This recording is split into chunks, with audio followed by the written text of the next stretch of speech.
আপনি ব্যাংকের কাছ থেকে লোন নিয়েছেন, লোন নেওয়ার পরে কোনো কারণে লোনটা আপনি শোধ করতে পারছেন না, সেক্ষেত্রে ব্যাংকের লোক ডাইরেক্ট কি আপনার বাড়িতে আসতে পারে? না, আগে আপনাকে লিগ্যাল নোটিশ দিতে হবে।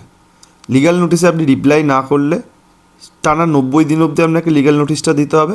দেওয়ার পর আপনাকে তারপরে আপনার বাড়িতে রিকভারি এজেন্ট পাঠাতে পারে, সেটা আরবিআই গাইডলাইন অনুযায়ী। যখন রিকভারি এজেন্টটা পাঠাবে তার কিছু নির্দিষ্ট গাইডলাইন আছে, তার আই কার্ড লাগবে, তার প্রমাণ পরিচয়পত্র এইগুলোও লাগবে।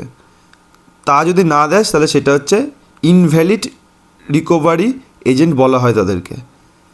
এবার আপনার হচ্ছে আইনত সতর্কতা হচ্ছে আপনাকে দেখতে হবে যে এনারা কোনো রকম খারাপ ব্যবহার করছে কি না। এরা যদি খারাপ ব্যবহার করে, যেমন 503, 504 আইপিসি সেকশনও এদের এগেনস্টে লাগতে পারে এবং ক্রিমিনাল ট্রেসপাসও এদের এগেনস্টে লাগতে পারে। ব্যাংকের টাকা নিয়ে টাকা না দেওয়াটা উচিত নয়, তাদের টাকাটা ফেরত দেওয়া উচিত, কিন্তু আপনার অধিকারটাও জানা উচিত। তাই সুস্থ থাকুন, ভালো থাকুন, শান্তিতে থাকুন।